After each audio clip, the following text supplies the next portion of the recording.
ஏசாயா 41 அதிகாரம் 17 வசனம். கடந்த வாரத்தில் நான் ஆண்டவர் வசனத்தில் நினைப்பூட்டி இந்த வசனத்தை திரும்ப நினைப்பூட்ட முடிய விரும்புகிறேன். 41 ஏசாயா 41 17 வசனத்தை திரும்ப நம்ம எல்லாரும் சேர்ந்து வாசிப்போம்.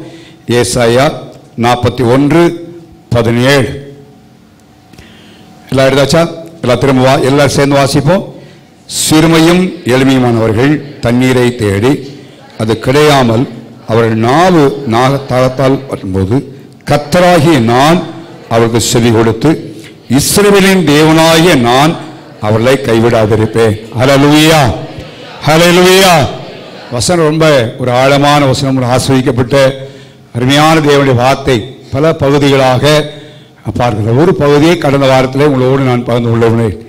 இஸ்ரவேலின் தேவனாகிய நான் அவர்களை கைவிடாதிருப்பேன் என்று ஆண்டவர் சொன்ன வார்த்தையிலிருந்து நான் கடந்த வார்த்தையிலே ஏன் ஆண்டவர் கைவிட மாட்டார் என்பதை குறித்து நான் உங்களோடு பகிர்ந்து கொண்டேன்.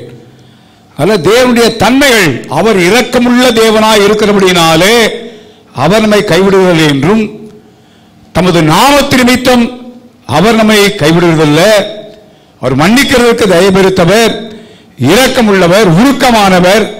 ஆகவே தேவன் இப்படிப்பட்ட ஒரு சுபாவத்தை உடையவராக இருப்பதனாலே, இப்படிப்பட்ட தன்மைகளை அவர் உள்ளடக்கி இருப்பதனாலே நம்மை அவர் கைவிடுவதில்லை என்று தேவனுடைய வசனத்தை நம்ம தியானித்தோம். ஆனால் இந்த காலவெளியிலே நான் சொல்ல போகிற ஒரு காரியம், தேவன் தன்னுடைய இரக்கத்தினாலே, அவர் மேல் வைத்த மன உருக்கத்தினாலே, அவருடைய நாமத்தின் நிமித்தமாக நம்மை கைவிடாதிருப்பது உண்மை. ஆனால் எல்லா வாக்கு தத்தங்களும் நிபந்தனைக்குட்பட்டவைகள். அப்ப தேவன் நம்மை கைவிடாதிருக்க முடியாது. இரக்கமுள்ள தேவன் தான், அவர் மனமுருக்கமுள்ள தேவன், தமது நாமத்தின் நிமித்தம் அவர் கைவிடாத கர்த்தர் உண்மைதான். ஆனால் அதே நேரத்தில் நம்முடைய பங்கும் இருக்கிறது. நாம் என்ன செய்ய வேண்டும் என்பதைத்தான் இந்த கால்வழியிலே நான் ஒரு சில வசனத்தின் மூலமாக பகிர்ந்து கொள்ளும்படியாய் விரும்புகிறேன். தேவன் நம்மை கைவிடாதிருக்க வேண்டுமானால் நம்முடைய வாழ்க்கை எப்படி இருக்க வேண்டும், நம்முடைய ஜீவியம் எப்படி காணப்பட வேண்டும், யாரை கர்த்தர் கைவிட மாட்டார் என்பதைத்தான் இந்த காலவெளியில் உங்களோடு பகிர்ந்து கொள்ளும்படியாய் தேவன் என் உள்ளத்தை பாரப்படுத்தினார். 1 ராஜாக்களின் புத்தகம் 6 அதிகாரத்தை கவனித்திருப்போம். 1 ராஜாக்களின் புத்தகம் 6 அதிகாரம்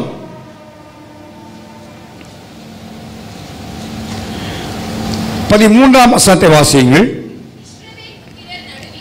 இஸ்ரவேல் புத்திரர் நடுவிலே வாசம் பண்ணி என் ஜனமாகிய இஸ்ரவேலை கைவிடாதிருப்பேன். ஆண்டவர் யாரோடு வாசம் பண்ணுகிறாரோ, எங்கே வாசம் பண்ணுகிறாரோ அவர்களை கர்த்தர் என்ன செய்கிறதில்லை, கைவிடுகிறதில்லை. ஆண்டவர் நம்மோடு வாசம் பண்ணும் பொழுது தேவன் நம்மை கைவிட மாட்டார். தேவன் நம்மோடு வாசம் பண்ண வேண்டும். அது மிக முக்கியமான ஒரு காரியம். அப்படிப்பட்ட ஜனத்தை தேவன் கைவிட மாட்டார் என்பதாக வாசிக்கிறோம். நான் வசனத்தை பார்க்கும் பொழுது பல காரியத்தை வாசித்தேன். 2 காரியத்தை தேவன் எங்கே அவர் வாசம் பண்ணுகிறார், நாம் எப்படிப்பட்டவர்களாக இருப்போமானால் அவர் வாசம் பண்ண முடியும் என்பதை குறித்து 2 வசனங்களை மாத்திரம் சுட்டிக்காட்ட முடியாது விரும்புகிறேன். நம்முடைய வாழ்க்கை அப்படிப்பட்ட வாழ்க்கையை மாற்ற வைக்கப்படுமானால் நம்மோடு கர்த்தர் வாசம் பண்ணுவார். அவர் வாசம் பண்ணுகிற இடத்துல, வாசம் பண்ணுகிற நபர்ல தேவன் என்ன செய்ய மாட்டார், கைவிட மாட்டார். ஹல்லேலூயா, ஹல்லேலூயா. அவர் நம்மோடு வாசம் பண்ண வேண்டும். அவருடைய ஆசை தான். தேவன் வாசம் பண்ணினார். ஆதாம் ஏவாளோடு பகலின் குளிர்ச்சியான வேளையிலே வாசம் பண்ணினார்.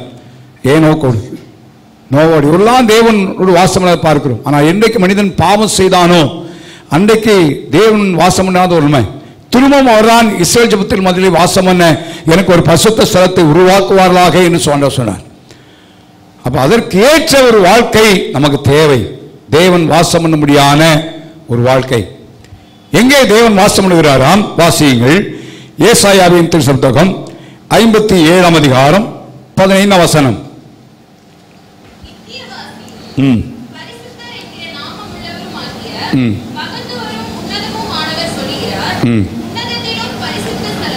உன்னதத்திலும் பசுத்த ஸ்தலத்திலும். நல்லா கவனிங்க, எங்க வாசம் பண்ணாரா? உன்னதத்திலும் பசுத்த ஸ்தலத்திலும் வாசம் பண்ணுகிற நான்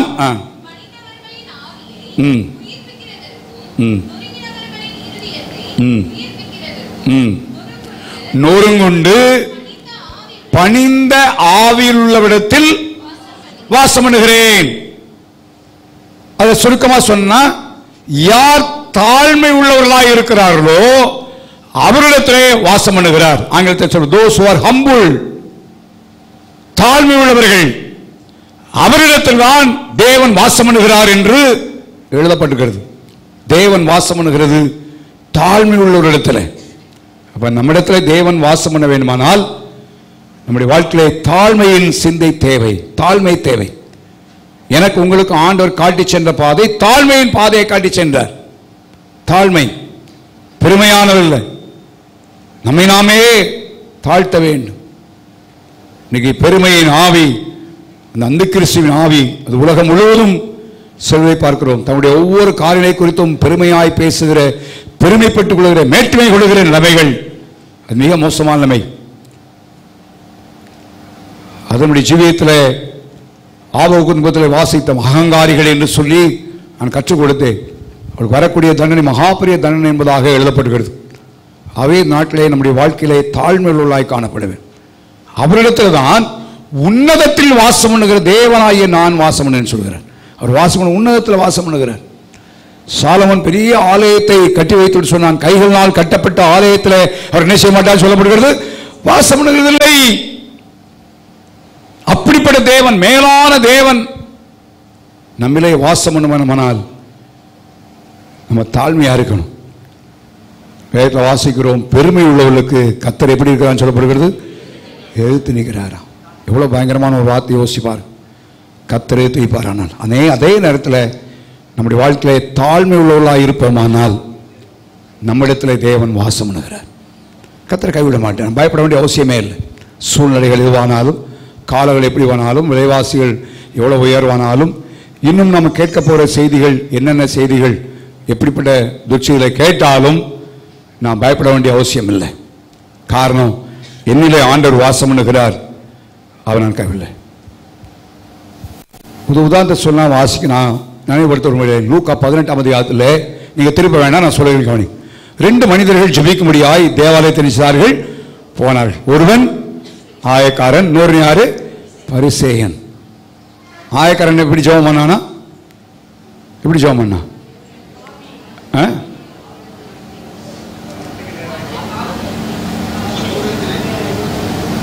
இப்ப திரும்ப பைபிள பார்த்தீங்களா, எல்லாம் தெரிஞ்ச மாதிரி இருந்துச்சு, ஆனா இப்ப தெரிய மாட்டேன்.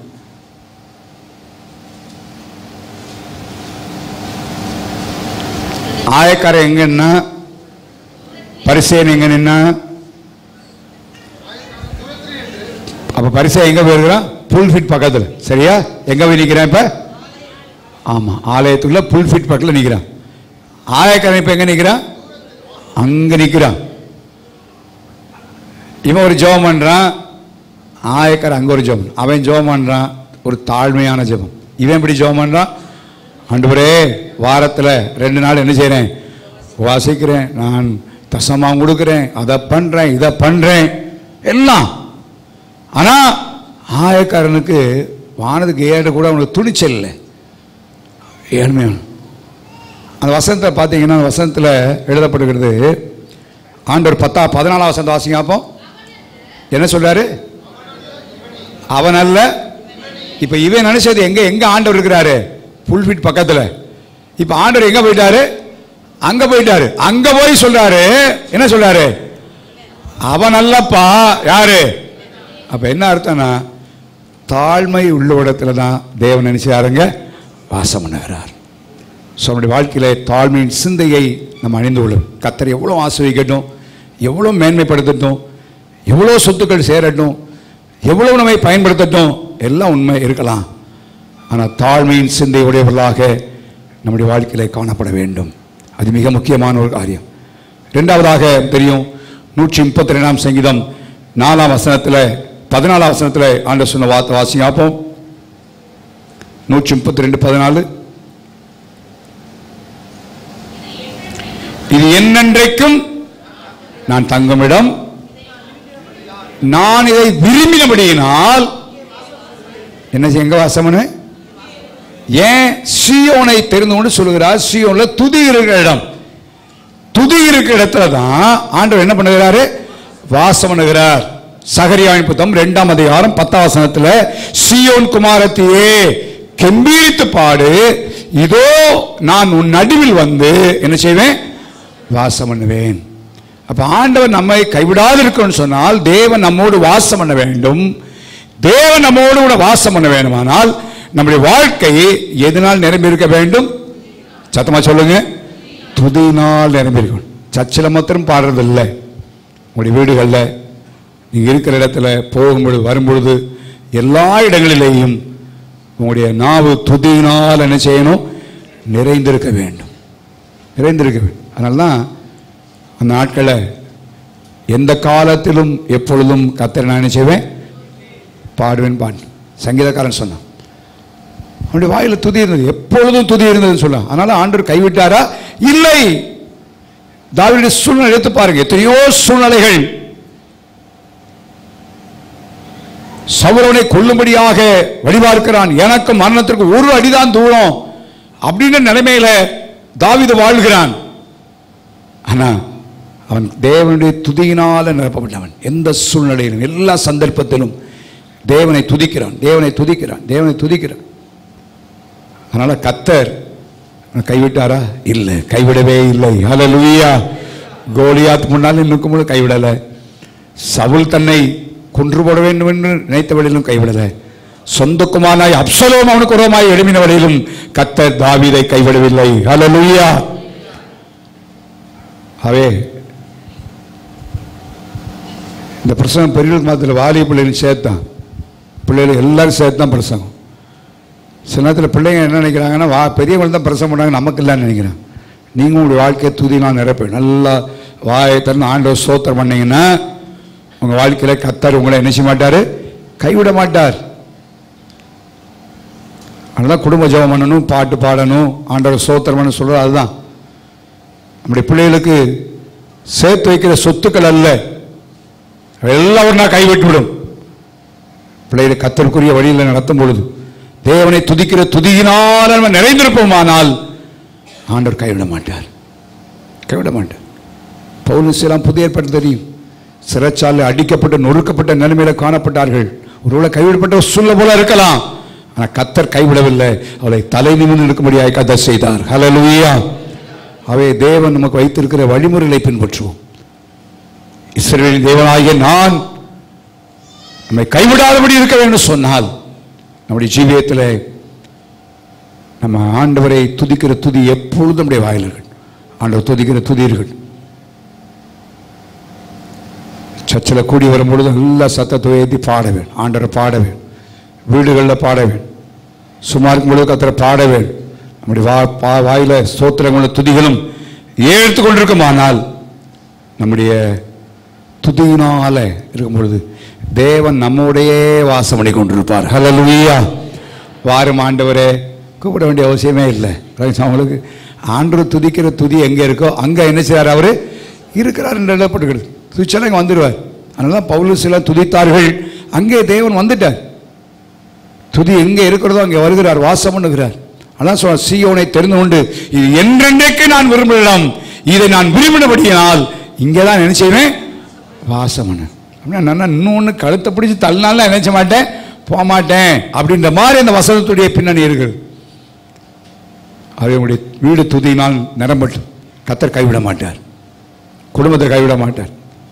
புலம்பலினாலும் குறை சொல்லினாலும் முறுமுறுப்பினால் நிரப்பியிருந்தீங்கன்னா பிசாசு உங்களை ஆட்கொள்வான். துதிங்க. போராட்டத்தின் பிரச்சனைகள் மத்தியில், கஷ்டத்தின் மத்தியில் கர்த்தரை துதிங்க, தேவனை பாடுங்க. ஒரு வீட்டில் நல்லா தேவனை துதிக்கிற சத்தம் கேட்கட்டும், ஆண்டவர் கைவிட மாட்டார். தாவீது சிறு பிராயத்திலும் சரி முதிர்வு வரைக்கும் சரி கர்த்தர் அவனை கைவிடவே இல்லை. கர்த்தர் ஆச்சரியமாய் கர்த்தர் நடத்தினார். அவனுடைய வாழ்க்கையின் சரித்திரத்தை வாசிப்பார். ஒவ்வொரு சூழ்நிலையிலும் தாவீது எங்கே இருக்கிறான்னு கேள்விப்பட்ட உடனே சுற்றி வளைத்தான் ஜனங்களோடு. கர்த்தர் வீட்டாளா இல்லை, அவனை துதிக்கிற துதி கூட இருந்தனாலே. ஆகவே தேவன் வாசம் பண்ணி நம்மோடு இருப்பாரானால் கைவிட மாட்டார். தேவன் வாசம் பண்ணுவதற்கு நாம் தாழ்மையுள்ளாக இருப்போம். தேவனை துதிக்கிற துதியினால் நம்முடைய வாழ்க்கை செய்யட்டும், நிரப்பப்படட்டும். இரண்டாவதாக 9ஆம் சங்கீதம் 10 வாசிங்க.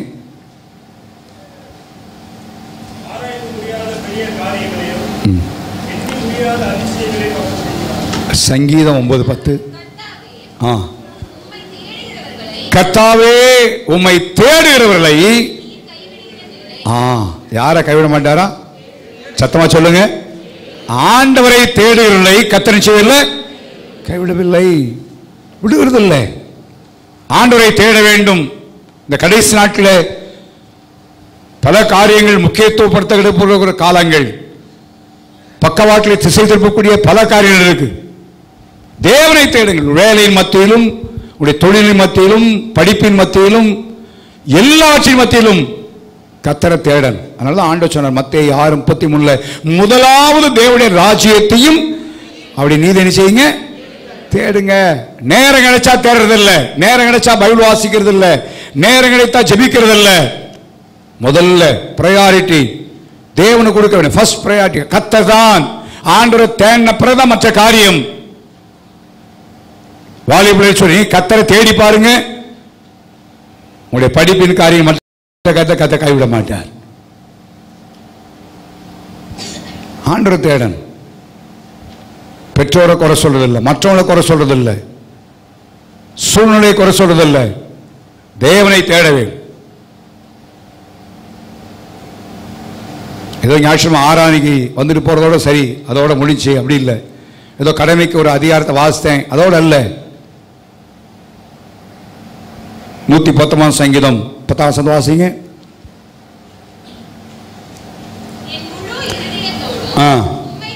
எப்படி தேடுகிறேன்? சத்தமா சொல்லுங்க. முதலாவது தேடணும். எப்படி தேடணும்? கடமைக்காய் அல்ல. ஆண்டவர் தேட்ட ஏதாவது வந்துடும் இல்லை. முழு இருதயத்தோட ஒரு ஆசை. இந்த முழு இருதயம் வருமானால் எப்ப ஞாயிற்றுக்கிழமை வரும், ஆராதனை போகலாம், கர்த்தரை ஆராதிக்கலாம் வரும். எப்ப விடியும், பைபிள் வாசிக்கலாம், ஜெபிக்கலாம். எப்ப நேரம் கிடைக்கும், கொஞ்ச நேரம் ஜெபம் பண்ணலாம். அந்த விருப்பங்கள் வரும். அதான் ஆண்டவரை தேடுதல். தேவனை தேடுகிறவர்களை கர்த்தர் கைவிடுறதில்லை. நம்ம ப்ரோக்ராம் பண்ணுவோமானால், எதையும் திட்டம் பண்ணுவோமானால் என்ன செய்ய முடியும்? அதை செய்ய முடியும். பிளான் பண்ணுவோமானால் அப்படி தேடணும். ஒவ்வொரு நாளும் கர்த்தரை தேடணும், 7 மணி நேரம் பைபிள் வாசிக்கணும், ஜெபிக்கணும். நிறைய வாழ்க்கையில சோம்பேறித்தனம். பைபிள் சொல்லுது தூக்கம் கந்தைகளை என்ன செய்யும்? கொடுத்து வைக்க ஆசீர்வாதம் தராது. நீ சில பாட்டு ஒரு நாளைக்கு 8 மணி நேரம் தூங்கலன்னா பாஸ்டர் அவ்வளோதான் பாஸ்டர். 8 மணி நேரம் தூங்க தூங்கி எந்திரிக்க வேண்டியதான். சராசரி மனிதனை போல இருக்கணும். தேவனுடைய ஆசீர்வாதம் வரணும். தேவன் நடத்தணும் சொன்னால் வாலிபுலும் சரி, பெற்றோரும் சரி, அதிகாலை எழும்பும், சீக்கிரம் எழும்பி நேரத்தை ஆண்டு சொல்றாங்க. அதான் தாவீது சொல்லுகிறான் 63 சங்கீதம் 1 வசனத்தை வாசிங்க.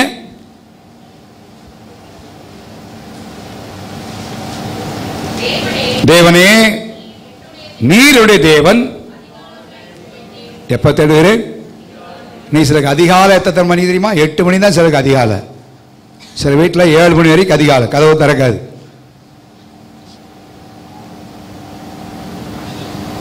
குறைந்தபட்சம் 5 மணிக்கு அது எந்திரிக்கணும். சரீர பலவீனம், மற்ற காரியங்கள் அது வேற எக்ஸப்ஷனல். நல்ல ஆரோக்கியமான உடம்பு கர்த்தர் தந்திருக்கிறாரு. எழும்பணும், எழும்பி கர்த்தரை தேடணும். எப்படி தேவன் நம்மை ஆசீர்வதிக்க முடியும்? ஐயோ நான் ஆண்டவர் கைவிட்டாரு, நினைச்ச நடக்கலை. எப்படி நடக்கும்? ஆண்டவர் சொல்ல நிபந்தனைகளை நம்ம கீழ்ப்படிய வேண்டும். அதிகாலையில் கர்த்தரை தேட வேண்டும். அதிகாலையிலே எழும்பி ஆண்டவர் சமூகத்தில் முழங்கால் படித்து ஜெபித்து வேதத்தை வாசிங்கன்னா உங்களை யார் பார்க்குறாங்களோ போக்கலையோ பரலோகத்தில் கர்த்தர் பார்த்துக்கிட்டே இருப்பார். ஹல்லேலூயா, ஹல்லேலூயா. அவர் பார்ப்பார். அப்போ ராத்திரி சீக்கிரம் தூங்கணும். ராத்திரி கண்ட காரியத்தையும் டிவியில் செல்ஃபோனில் நோண்டாமல் சீக்கிரம் படுத்தா காலைல என்ன செய்யலாம்? எழுப்பலாம்.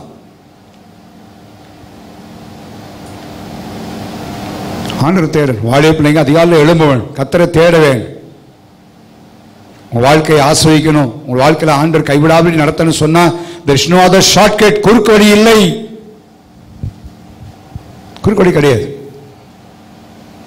அவர்களை கர்த்தர் கைவிடுவாங்க. உங்களை தேடுவர்களை நீர் நினைச்ச மாட்டீர், கைவிட மாட்டீர். முதல்ல தேடணும், முழு இதயத்தோடு தேடணும், கடமைக்காக அல்ல, முழு இதயத்தோடு தேட வேண்டும். அதிகாலையிலே கர்த்தர் என்ன செய்யணும்? தேட வேண்டும். தாவீது சொல்கிறான் 42 சங்கத்தில், மான்கள் நீரோடைய வாஞ்சித்து கதறுதோல தேடுறான். எப்படி தேடுவா யோசிப்பார்? வேலை இல்லாத ஆளா? இல்லை, 12 கோத்திரங்களை அவன் நியாயம் விசாரிக்க வேண்டும். யோசிப்பார், விளையாட்டான காரியம் அல்ல.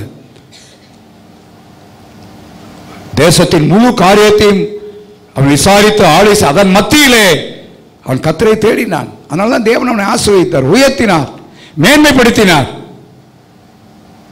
எந்த பேக்ரவுண்டு வேண்டிய அவசியம் இல்லை. உங்களுக்கு பின்னால பண பலமோ ஆள் பலமோ ஒண்ணு வேண்டிய அவசியம் இல்லை. கர்த்தரை தேடுங்க, கர்த்தரோட உயர்த்துறாரா இல்லையான்னு பாருங்க.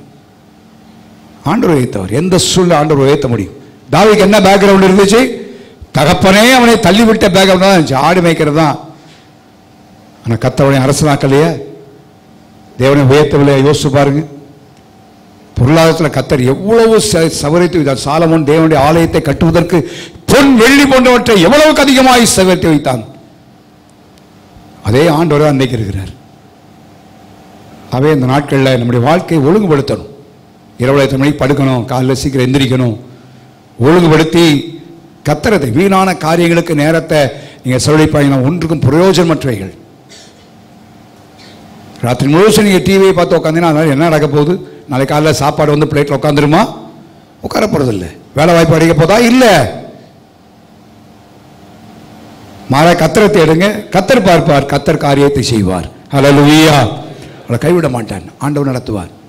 எந்த சூழ்நிலையும் எல்லா சந்தர்ப்பத்திலும் அவர் கைவிடாத தேவன். சொல்ல, இஸ்ரவேலின் தேவனாகிய நான் தேவையான சூழல், நான் வரலும் போது தண்ணி இல்லை, கைவிடப்பட்ட ஒரு சூழ்நிலை தான். ஆனால் தேவன் கைவிட மாட்டார் அவரை தேடும் பொழுது. அவை கர்த்தரை நாட்களில் தேடுவோம்.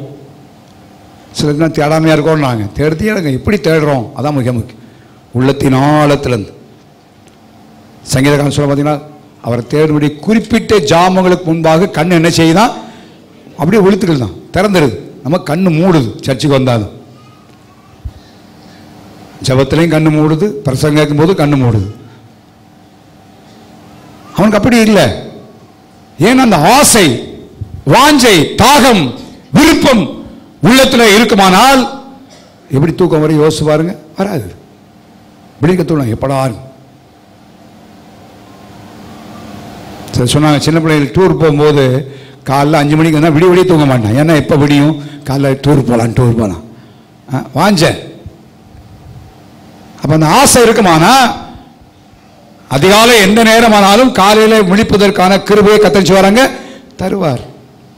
அந்த வாசவன் ஆண்டவரே தேடணும். அப்போ அதிகாலையில் தேடணும், முதலாவது தேடணும், தேடணும்ப்பான்னு தேடணும். இனி வரப்போகிற நாட்களில் கர்த்தர் நம்மை கைவிடாதபடி நடத்துகிற கர்த்தர். ஹல்லேலூயா, ஹல்லேலூயா. கர்த்தர் கைவிட மாட்டார். யார் கைவிட்டாலும் சரி, சூழ்நிலை கைவிடும், நம்பினவர்கள் கைவிடுவார்கள், வாக்கு பண்ணினவர்கள் கைவிடுவார்கள், எல்லாம் கைவிடலாம். நம் பணம் கைவிடும், சொத்துக்கள் கைவிடும், எல்லாம் கைவிடலாம். ஆனால் கைவிடாத ஒரே ஒருவர் இஸ்ரவேலின் தேவன் ஒருவர் தான் கைவிட மாட்டார். ஹல்லேலூயா. ஆகவே அவரை பற்றிக்கொள்ளும், நம்முடைய பிள்ளைகள் அந்த வழியில் நடத்தும், நம்முடைய குடும்பத்தை அந்த இடத்துல கொண்டு வருவோம். தேவன் கைவிடாதபடி நடத்துவார். அப்பா இஸ்ரவேலின் தேவன் எந்த விதத்தில் அவர் கைவிட மாட்டார். எந்த சூழ்நிலை நடக்க முடியும், எந்த காரியத்தை அவரால் செய்ய முடியும். அவரை தேடுவதற்கு நம்மை முழுமையாய் அர்ப்பணிப்போம். வேதத்தில் தாவீது வாழ்க்கையில் நம்ம பார்க்கலாம். எவ்வளோ ஆண்டவரை தேடுறதில் எவ்வளவு முக்கியத்துவத்தை கொடுக்கிறான். சொல்லலாம், எப்பொழுது ஆண்டவரே சந்நிதியில் வந்து நிற்பேன்னு சொல்லுகிறான். காரணம் என்ன? முழுவதும் வேலையா இருக்கு ஆண்டவரே, ஃபுல் டியூட்டியா இருக்கு. எப்போ ஒரு பிரேக் கிடைக்கும், அந்த பிரேக் கிடைச்ச உடனே முடிய சமூகத்தில் வந்துடுவேனே ஆண்டவரே. அப்படி ஆசையெல்லாம் அதுதான். அந்த நாட்களில் திரும்ப திரும்ப சொல்ல வேண்டிய, ஏன்னா இன்னைக்கு பல டிஸ்ட்ராக்ஷன், பல காரியத்தில் ஈர்க்கப்பட்டு திசை தடுப்பப்படுகிற காலத்தில் வாழ்ந்துகிட்டு இருக்கிறோம். தேவனை தவிர மற்ற காரியங்களுக்கு முக்கியத்துவத்தை கொடுக்கிற காலத்தில் வாழ்ந்து கொண்டிருக்கிறோம். பல அழுத்தங்கள், வேலை ஸ்தலத்தில் உள்ள காரியங்கள் நம்மை பல விதத்தில் அழுத்தி நம்மை கர்த்தரை தேடுவதற்குரிய சான்ஸை இழக்கப்படுகிற ஒரு நிலைமையில வாழ்ந்துட்டு இருக்கிறோம். மத்தியில கர்த்தர் தேடவும், அது நானானாலும் சரி நீங்களாலும் சரிதான். அதுக்கு தேவன் யாருக்கும் எக்ஸப்ஷன் தரதில்லை. கர்த்தரை தேடித்தான் ஆக வேண்டும். அதுக்கு வேற குறுக்கு வழி இல்லை, வேற ஷார்ட்கட்டை கர்த்தரை வைக்கவில்லை. ஆண்டவரை தேடித்தானே ஆக வேண்டும். உள்ள காணிக்கை கொடுக்கலாம், தசமாவும் கொடுக்கலாம், நான் ஊழியம் செய்யலாம், அதெல்லாம் செஞ்சாலும் கர்த்தரை பர்சனலாக தேட வேண்டிய காரியத்தில் தேடணும். ஏசாயால வாசிக்கிறோம், கர்த்தரை கண்டடை சமயத்தில் அவரை என்ன செய்யுங்க, தேடுங்கள். அவர் சமீபமாக இருக்கிற இந்த நாட்கள் நமக்கு எவ்வளோ நாள், எவ்வளோ சான்ஸ், எவ்வளவு நேரங்கள் நமக்கு இருக்கு. யோசிப்பார், இந்த நேரங்களெல்லாம் கர்த்தரை தேடுவதற்கு நம்ம டைமை செலவழிக்கலன்னா ஒரு நாள் வரும் நம்ம கர்த்தரை தேட விரும்பினாலும் அது முடியாத ஒரு சூழ்நிலை உண்டாயிரும். அன்னைக்கு மனம் நொந்து கொள்ளக்கூடிய ஒரு நிலம் உண்டாயிரும். வேண்டாம், இந்த நாட்டில் கர்த்தரை தேடும், நம்ம வேலைகளை ஒழுங்குபடுத்துவோம், கர்த்தரை தேடுவதற்கென்று குடும்பத்திற்காக, தொழிலுக்காக, பிள்ளைகளுக்காக தேவ சமூகத்தில் கண்ணீரை சிந்துவோம், ஜெபம் பண்ணுவோம். தேவன் நம்மை கைவிட மாட்டார், எல்லாம் கைவிடலாம். ஆகவே அப்படிப்பட்ட ஒரு நிலைமையில கர்த்தர் எடுத்து வராக. இன்னொரு 2 வார்த்தையை சொல்லி முடிக்க விரும்புகிறேன். 37ஆம் சங்கீதம் 28ஆம் வசனம் வாசிங்க.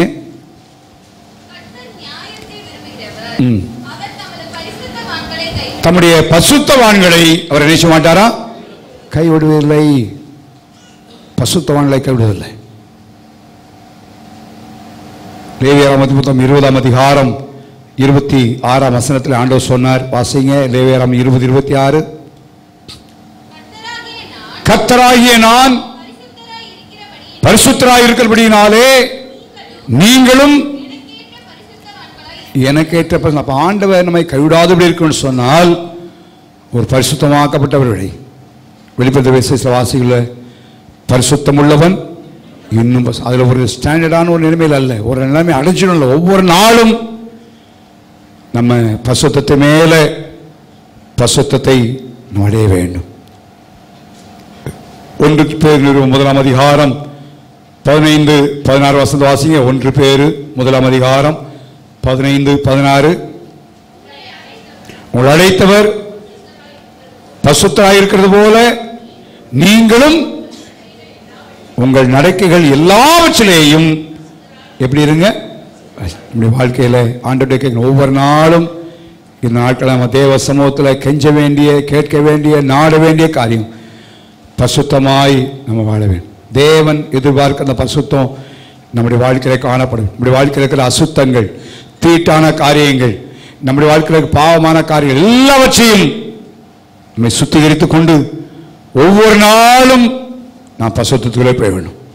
இந்த பரிசுத்தம் என்கிற வார்த்தையினுடைய பொருள் என்ன அப்படின்னா, செப்பரேட்டட் லைஃப், ஒரு வேறு பிரிக்கப்பட்ட ஒரு வாழ்க்கை.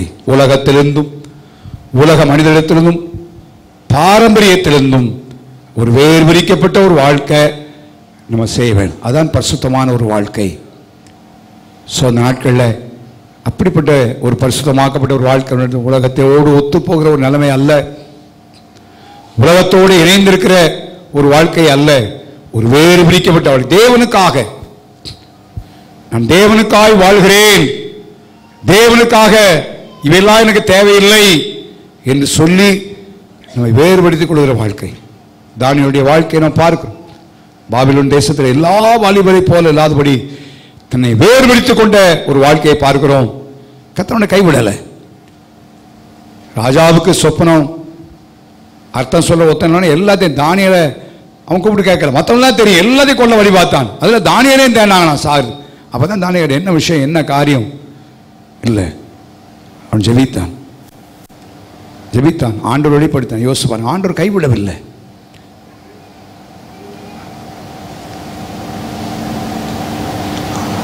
தெரியும், ஆகான் தேவ ஜனங்களுக்கு விரோதமாய் திட்டமிட்டதை பார்க்கிறோம். ஆமான் திட்டமிட்டு யூத ஜனத்தை எல்லாத்தையும் அழித்து விட வேண்டும். ஆமானுடைய திட்டம் மகா பெரிய திட்டம். ஆனா அவன் சொன்னான், இந்த தேசத்தில் ஒரு ஜனங்கள் இருக்கிறார்கள், அவருடைய பழக்க வழக்கெல்லாம் எப்படி இருக்கிறது அப்படின்னா தேசத்தோடு ஒத்து அல்ல. அவங்க செப்பரேட்டட் பீப்புள், தேவ ஜனங்கள், வேறு பிரிக்கப்பட்ட ஜனங்கள். ஆமான் முழு யூத ஜாதியையும் அழிக்க திட்டமிட்டாலும் ஆண்டவர் அந்த ஜனங்கள் வேறு பிரிக்கப்பட்ட ஜனங்கள் என்பதனாலே கர்த்தரை கைவிடவில்லை. ஹல்லேலூயா. யோசிப்பாரு, அவங்க பழக்க வழக்கமெல்லாம் வித்தியாசமா இருக்கு, அவங்கள பூரா அழிச்சிடணும். ஏன்? they are separated people. அவள் வேறு பிரிக்கப்பட்ட ஜனம், வேறு பிரிக்கப்பட்ட ஜனமாக இருந்ததுனாலே ஆமானுடைய திட்டம் மிகப்பெரிய திட்டமாக இருந்தாலும் ஆண்டவர் தம்முடைய ஜனத்தை கைவிடவே இல்லை. வேதம் சொல்வது, ஆண்டவர் அவருடைய கடி ஊறும்படியாய் கர்த்தர் செய்தார். யூதருக்கு மகிழ்ச்சியும் கடிவுறுதல் ஏற்பட்டது. கைவிடலை, கைவிடப்பட்ட சொன்னதுதான். குறிப்பிட்ட நாளில் எல்லா யூத ஜனங்களும் அழிக்க வேண்டும் என்கிற திட்டம், அந்த கடிதம் எல்லாத்தையும் பறக்கப்பட்டது உண்மை. ஆனால் கர்த்தர் கைவிடவில்லை. காரணம், யூத ஜனங்கள் அந்த தேசத்தில் தங்களுடைய நடக்கையை மாற்றிக்கொள்ளவில்லை, தங்களுடைய பழக்க வழக்கங்களை தாங்கள் இருக்கிற தேசத்துக்கு ஏற்ற விதமாய் மாற்றிக்கொள்ளவில்லை. இந்த காலவெளியில் நான் நீங்களும் இந்த உலகத்தில் இருக்கிறோம். நாம் வாழ்கிற இடத்துக்கு தகுந்தபடி நாம் மாறுகிறது அல்ல, நாம் தேவ ஜனங்களாய் காணப்பட வேண்டும். எங்க இருந்தாலும் நாம் தேவ ஜனம் என்கிற ஒரு ஐடென்டிபிகேஷன் நமக்கு தேவை. எல்லாரோடு அவர் இருக்கிறார், அவர் யாரையும் தெரியும் அப்படி இல்லை. எங்க போனாலும் அவங்க தேவ பிள்ளைகள், ஆண்டவர் ஆராதிக்கிறவங்க, ஜீவனுள்ள தேவனை ஆராதிக்கும். உங்களுக்கு சொந்தக்கார மத்தியில், மற்றவர்கள் மத்தியில், நண்பர்கள் மத்தியில் அந்த ஐடென்டிபிகேஷன் ஏற்பட வேண்டும். அது நம்ம கழுத்தில் போடுற டாலரில் வர்றதில்லை, சிலுவை டாலரில். நம்முடைய வாழ்க்கையின் நடைமுறை பாதையில் இருக்கு, நடைமுறையில் அவள் பார்க்க வேண்டும். ஸோ அப்படிப்பட்ட வேறு பிரிக்கப்பட்ட ஒரு வாழ்க்கை செய்வோனால் ஒருவேளை கைவிடப்பட்டது போல நிலைமை ஏற்படலாம். ஆனால் கர்த்தர் என்ன செய்ய மாட்டார்? கைவிட மாட்டார். ஆவே பசுத்தமான வாழ்க்கை வாழ நம்ம அர்ப்பணிப்போம். அதுக்கு நேராய் நம்முடைய வாழ்க்கையை நாம் நடத்துவதற்கு ஒப்புக் கொடுப்போம். 37ஆம் சங்கீதம் 25ஆம் வசனம் வாசிங்க.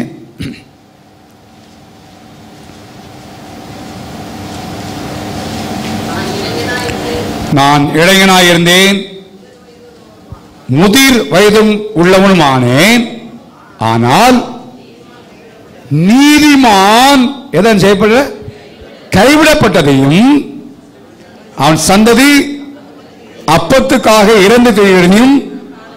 அப்ப நீதிமானை கர்த்தர் கைவிடவில்லை. தாவீது சொல்லுகிறான், நீதிமான கர்த்தர் நினைச்ச மாட்ட, நான் நீதிமான் கைவிடப்பட்டதை பார்க்கல. தேவனுக்காக வாழ்கிறவர்கள் நீதிமான் யார்? தேவனுக்கு முன்பாய் சரியான காரியத்தை செய்கிறவர்கள். அது மாத்திரமல்ல, மனிதருக்கு முன்பாகவும் சரியான காரியம் செய்கிறவர்கள். The righteous people, right doing people, தேவனுக்கு முன்பாகவும் மனுஷனுக்கு முன்பாகவும் சரியானதை செய்கிறவர்கள், யோக்கியமானதை செய்கிறவர்கள். நாம் பேசுகிற பேச்சு, நாம் செய்கிற செய்கைகள், நாம் நடக்கிற காரியங்கள் தேவனுக்கு முன்னால சரியா இருக்கான்னு பாருங்க. நடந்து கொள்கிற விதம் தேவனுக்கு முன்னால சரிதானா? நான் வீட்டில் எப்படி இருக்கிறேன், வெளியிடத்தில் எப்படி இருக்கிறேன், மற்றவர்கள் எப்படி நடந்து கொள்கிறேன், சரியா நடக்கிறேனா? அவனைத்தான் கர்த்தர் கைவிட மாட்டார். வீட்டில் ஒரு வாழ்க்கை, சபை ஒரு வாழ்க்கை அல்ல. வேலை ஸ்தலத்தில் ஒரு வாழ்க்கையும் மற்றத்தில் ஒரு வாழ்க்கை அல்ல. எல்லா இடத்திலும் நான் தேவனுக்கு முன்பாக வாழ்கிறேன் என்ற நிலைமையோடு நம்ம வாழ்வோமானா கர்த்தர் கைவிட மாட்டார். தேவனுடைய பிள்ளையே, உங்களுடைய வீடுகளில் நீங்கள் எப்படி இருக்கிறீங்க யோசிச்சுவார்.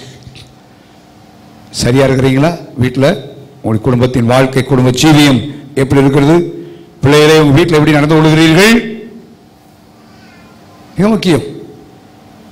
ஆண்டவருக்கு முன்னாலே சரியா இருக்கணும், மற்றவர்களுக்கு முன்னாலே சரியா நடந்து கொள்ள வேண்டும். அவன் தான் நீதிமான். அவனை கர்த்தர் ஒரு நாள் நினைச்ச மாட்டாரு, கைவிட மாட்டார். யோபுடைய வாழ்க்கையை நீங்கள் பார்த்தீங்கன்னா ஒரு நீதிமானாக நாம் பார்க்கிறோம். அவனுடைய வாழ்க்கையில் தேவன் அவனை கைவிடவில்லை. சாத்தான் கையில் ஒப்பு கொடுத்தார், அவனை கைவிடவில்லை. தேவனுக்கு முன்னால் சன்மார்க்கனாக இருந்தான், தேவனுக்கு பயப்படுற மனுஷனாக இருந்தான். அவனுடைய வாழ்க்கையின் காரியத்தை ஜீவித்தனா வாசிப்பது ரொம்ப ஆச்சரியமாக இருக்கு. அவருடைய காரியங்கள் கர்த்தர் கைவிடலை. கைவிடப்பட்டது போல ஒரு சூழ்நிலை காணப்பட்டது உண்மை, ஆனால் கர்த்தர் கைவிடவில்லை. இந்த காலவெளியிலே நம்மை தேவன் கைவிடாதபடி இருக்குன்னு சொன்னால் நாம் நீதிமானாக இந்த உலகத்தில் வாழ்வோம், சரியானதை செய்வோம், நேர்மையான காரியத்தை செய்வோம்.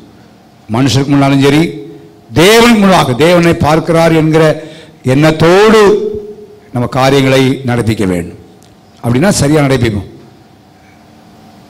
நேர்மையாச்சும் உங்கள் வேலை ஸ்தலத்திலும் சரி, உங்கள் தொழிலாலும் சரி, எந்த காரியமானாலும் சரி. கடைசி 500 வருஷம் சொல்லி முடிக்க விரும்புகிறேன்.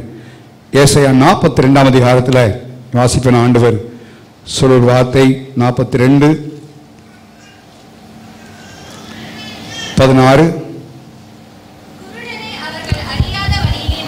குருடரை அவர்கள் அறியாத வழியிலே நடத்தி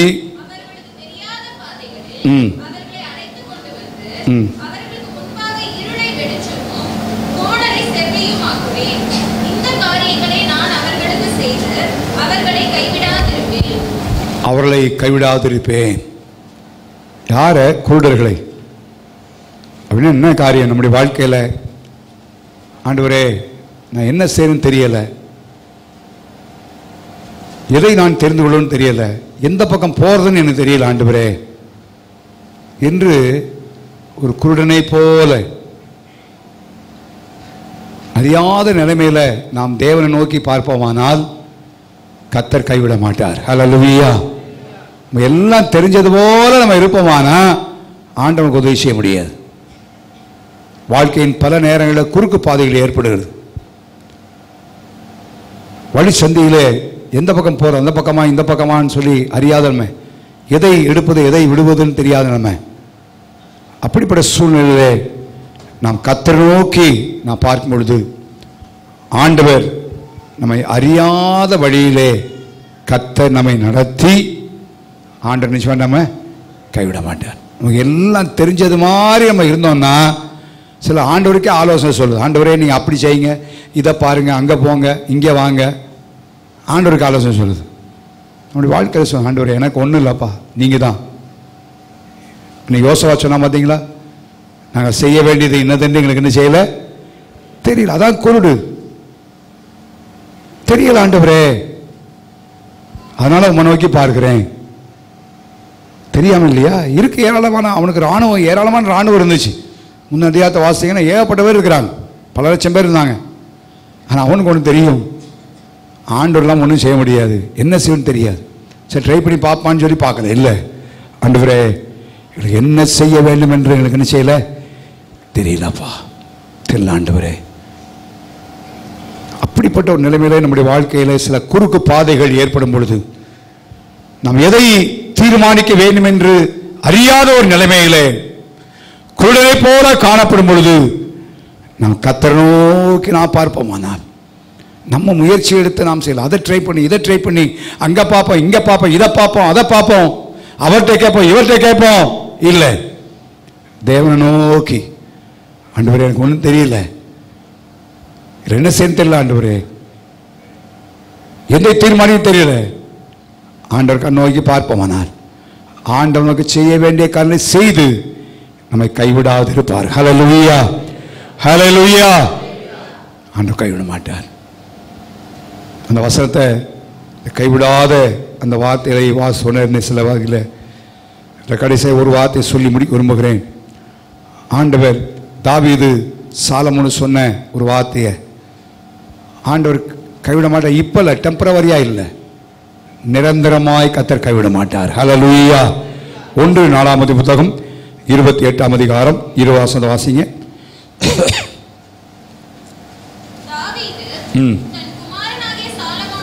நோக்கி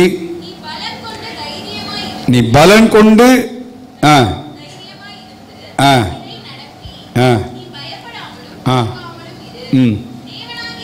தேவனாகிய கர்த்தர்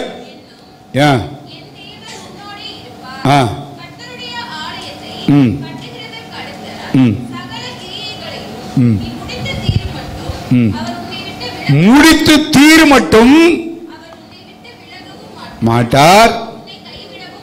நான் அதை எப்படி எடுத்துக்கிட்டேன்னா, நீ ஒரு காரியத்தை செய்து முடிக்கிற வரைக்கும் ஆண்டவர் என்ன செய்ய போறதில்லை, கைவிட போறதில்லை. ஹல்லேலூயா. ஆண்டவர் சொல்லி ஒரு காரியம் செய்கிறோம், ஆண்டவருக்காக செய்கிறோம். ஐயோ இது ஆரம்பிச்சேன், இடையில ஆயிருமோ, அப்படி ஆகுமோ இப்படி ஆகுமோ, இல்லை, செய்து தீர் மட்டும் அவர் நிச்சய மாட்டாரா, கைவிட. என்ன அருமையான ஆண்டவர் பாருங்க, என்ன அழகான ஆண்டவர், அற்புதமான ஆண்டவர். அவரை நம்ம சேவிக்கிறோம். அவருக்கு எவ்வளோ நம்ம கடமைப்பட்டவர்கள் யோசிச்சு பாருங்க. இன்னைக்கு அநேகம் நினைக்கிறாங்க ஆண்டவர் தான் நம்ம கடமைப்பட்டவர் நினைக்கிறோம். இல்லை, நாம் அவருக்கு எவ்வளவோ கடமைப்பட்டிருக்கிறோம். அவரை தேடுவதற்கு, அவரை ஆராதிப்பதற்கு, அவர் ஊழியம் செய்வதற்கு எவ்வளோ கடமைப்பட்டிருக்கிறோம். நமக்கு செய்திருக்கிற காரியங்களை நாம் நினைத்து பார்ப்போமானால், இந்த காலவெளியிலே இஸ்ரவேலின் தேவனாகிய நான் அவர்களை கைவிடாதிருப்பேன்னு சொல்லுகிறார். அவன் நம்மள வாசம் பண்ணட்டும். அப்படிப்பட்ட ஒரு வாழ்க்கை அமைத்துக்கொள்ளும். நம்ம நினைக்கூடாது ஆண்டவர் ஏன்ட்ட இல்லாமல் எங்கே போயிடுவார், ஏமாந்து போக வேண்டாம். நம்ம வாழ்க்கை ஏமாற்றப்படும். பெருமை வேண்டாம். பெருமை இருக்குமானால் தேவனை எதிர்த்து நின்றுவார். வேண்டாம். தாழ்மை உள்ளவர்களாக, தாழ்மையில் சிந்தி அணிந்தவர்களாக இருப்போம். கர்த்தரை தேடும். முதலாவது முழு இதயத்தோடு அதிகாலையில் எல்லா சோம்பேறித்தனங்கள் எல்லாவற்றையும் விடுவோம். சோம்பேறித்தனம் நம்முடைய வாழ்க்கையில் கந்தையில் உடுத்து வைக்கும். சுறுசுறுப்புள்ளவருடைய கைதான் செல்வத்தை உண்டாக்குன்னு எழுப்பும். நம்மை சுறுசுறுப்பு ஆண்டவர் பார்க்கட்டும். பரிசுத்தவான்களை கத்தை கைவிடுறதில்லை, நீதிமான கத்தை கைவிடலை. அப்படிப்பட்ட பட்டியலில் நாமும் காணப்படுவோம். அப்பொழுது ஆண்டவர் எந்த ஒரு காரியத்தையும் செய்து தீர் மட்டும் அவர் நினைச்ச மாட்டார், கைவிடவே மாட்டார். ஹல்லேலூயா. இந்த காலில் அந்த தேவனை ஆராதிக்கிறோம். எல்லாரும் தேவ சமூகத்தில் எழுப்பி இருப்போமா? எல்லாரும் சமூகத்தில் எழுப்பி நின்று இந்த காலில் ஆண்டவரே நீரலை கைவிடாத ஒரு வாழ்க்கை வாழணும். என்னோடு நீங்க இருக்கணும். என்னிலே நீர் வாசம் பண்ண வேண்டும். என்னிலே நீர் வாசம் பண்ண வேண்டும். ஆண்டவரே கேட்பாண்டவிட்ட ஆண்டவர் வாசம் பண்ணணும். ஆண்டவர் வாசம் பண்ணணும். பணிந்த ஆவிடத்தில் வாசம் பண்ணுகிறார். துதி எங்கேயோ அங்கதான் ஆண்டவர் வாசம் பண்ணுகிறார். நம்முடைய வாழ்க்கையில் இந்த காட்சியோடு தேவன் நமக்குள்ள வாசம் பண்ணுவார். அவளை கைவிட மாட்டார். கர்த்தரை தேடுற காரியத்தில் எப்படி இருக்கணும் யோசிச்சு பாருங்க. திரும்ப திரும்ப சொன்ன காரியத்தையே சொல்லுவது எனக்கு வருத்தமல்லன்னு பவுல் சொல்லுகிறான். வாலிய பிள்ளைங்களே, நீ கர்த்தரை தேடலான்னு சொன்னா உங்க வாழ்க்கையில் இல்லை. தேவனை தேடினீங்கன்னா கர்த்தரை கைவிட மாட்டார். நாங்களா கடந்து வந்த பாதையை தான் உங்களுக்கு போதிக்கிறேன். ஏதோ வசனத்தை மாத்திரமல்ல. கர்த்தரை தேடுங்க. கர்த்தருக்கு முக்கியத்துவம் கொடுங்க. அவரை பிடித்துக் கொள்ளுங்க. பசுத்தானில் கர்த்தர் கைவிடுவதில்லை. அசுத்தங்களுடைய வாழ்க்கை நீங்கட்டும், அருவருப்போல் நீங்கட்டும். ஆண்டவரே பசுத்தை வாஞ்சிப்போம். ஒரு நாள் பசு வாழ்க்கை செய்ய ஒப்பு கொடுப்போம். நீதிமானாய் ஜீவிப்போம். வீட்டில் சரியான தேவன் என்னை பார்க்கிறார் என்கிற எண்ணத்தோடு நம்ம நடந்து கொள்வோம். அது எங்கே இருந்தாலும் சரி. வீட்டில் நீங்கள் இருந்தாலும் கர்த்தர் என்ன பார்க்குறாரு, அவருக்கு முன்னால் நான் சரியானதை செய்யணும். யாரும் பார்க்கலன்றத கர்த்தர் பார்த்துட்டு இருக்கிறார். மற்றவர்களுக்குமாகவும் சரியானதை செய்யணும். சில காரியங்கள் குறுக்கு பாதையில் வரும் பொழுது என் அறிவு இருக்கு, எனக்கு திறமை இருக்கு, ஞானம் இல்லை, குருடரை போல் ஆண்டவரே நாங்கள் என்ன செய்யணும் இல்லப்பா என் நிலைமையில் ஆண்டவர் நோக்கி பார்ப்போமானார். யோசபாத்தை கர்த்தர் கைவிடவில்லை. பயந்தார்கள், கர்த்தர் கைவிடவில்லை. அதே ஆண்டவர் நாட்கள் கைவிட மாட்டார். இஸ்ரவேலின் தேவனாகிய நான் கைவிட மாட்டேன்னு சொல்கிறார். ஆண்டவரே நீ இரக்கத்தில் ஐஸ்வர்யமுள்ள தேவன் தான். நாமத்து மித்த கைவிட மாட்டீங்க. ஆண்டவரே நீ மனதுருக்கமுள்ள தேவன் கைவிட மாட்டீங்க. ஆனால் அதே நேரத்தில் நான் இப்படிப்பட்டவனாய் வாழ வேண்டும் என்று எதிர்பார்க்குறீங்க. அப்பா என் வாழ்க்கை இப்படிப்பட்ட வாழ்க்கை செய்ய ஒப்பு கொடுக்குறேன்னு சொல்லி மெல்லமா ஜெபம் பண்ணுவோமா? எல்லாரும் வாய்த்து ஜெபம். வாலிபுல் எல்லாம் கேளுங்க, ஆண்டவர்கிட்ட கேட்டு ஒப்பு கொடுத்து சொல்லி. ஹல்லேலூயா. ஒரபலா கதராமா ஷபரபலா கதராமா. ஹல்லேலூயா ஹல்லேலூயா ஹல்லேலூயா ஹல்லேலூயா. கர்த்தாவே உமக்கு ஸ்தோத்திரம் ஆண்டவரே, உம்மை துதிக்கிறோம். ஹல்லேலூயா ஹல்லேலூயா ஹல்லேலூயா ஹல்லேலூயா. இயேசுவே உமக்கு எல்லாம் சேர்ந்து பாட போறோம். ஆண்டவரே, இஸ்ரவேலின் தேவனை கைவிடுவதில்லை. இந்த பாலெல்லாம் திரும்ப கரங்களை தட்டி விசுவாசத்தோடு சத்தத்தை ஏற்றி எல்லாம் சேர்ந்து பாட போகிறோம். தேவன் கைவிடுவதில்லை, நம்பி வந்தோர்க்கு பயமே இல்லை. இஸ்ரவேலின் தேவன் கைவிடுவதில்லை, அவரை நம்பி வந்தோர்க்கு பயமே இல்லை. மேகமாய் அக்னி ஸ்தம்பமாய் விழுகிறார். எல்லாம் சேர்ந்து மேகமாய் அக்னி ஸ்தம்பமாய் விழுகிறார். இஸ்ரவேலின் தேவன் கைவிடுவதில்லை,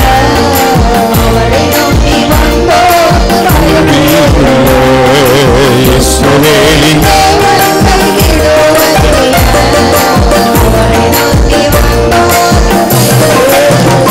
கடைசி சட்டை எல்லாம் சொல்லுவோம். கடைசி ஆண்டவர் வைத்திருக்கிற திட்டம் நம்முடைய வாழ்க்கையில நிறைவேறிட தடைகள் ஏது வந்தாலும் பயமில்லை. அவர் கைவிட மாட்டார். என்னை அழைத்திருக்கிறார், அவர் கைவிடவே மாட்டார். எல்லா விசுவாசத்தோடு கர்த்தர் திட்டம் நம் வாழ்வில் நிறைவேறிட தடைகள் ஏதும் வந்தாலும் பயமே இல்லை.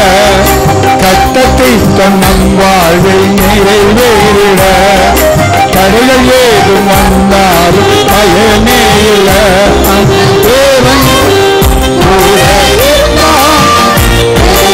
என்னையே மேற்கொள்ளாது, தேவன் கூட இருந்தார் எதுவும் என்னையே மேற்கொள்ளாது. இஸ்ரவேலின் தேவன் கைவிடுவதில்லை, வந்த பயமே இல்லை. இஸ்ரவேலின் எல்லாம்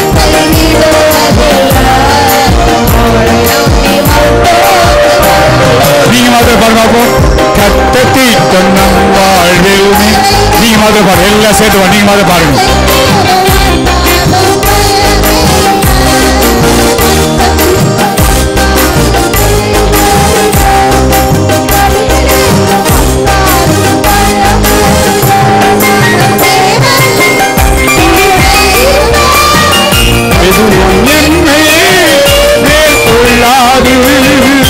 நம் தேவன்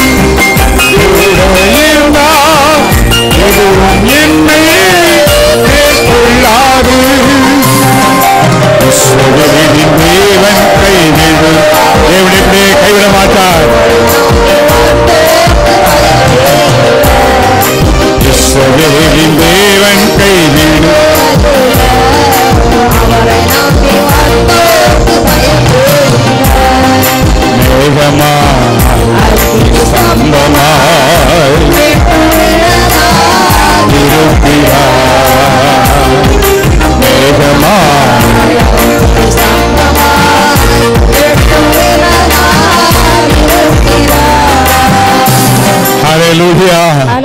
இஸ்ரவேலின் தேவன் கைவிட மாட்டார். தேவனுடைய பிள்ளையே, நாம் செய்ய வேண்டிய காரியங்களை செய்யும் பொழுது தேவன் இரக்கமுள்ள தேவன்.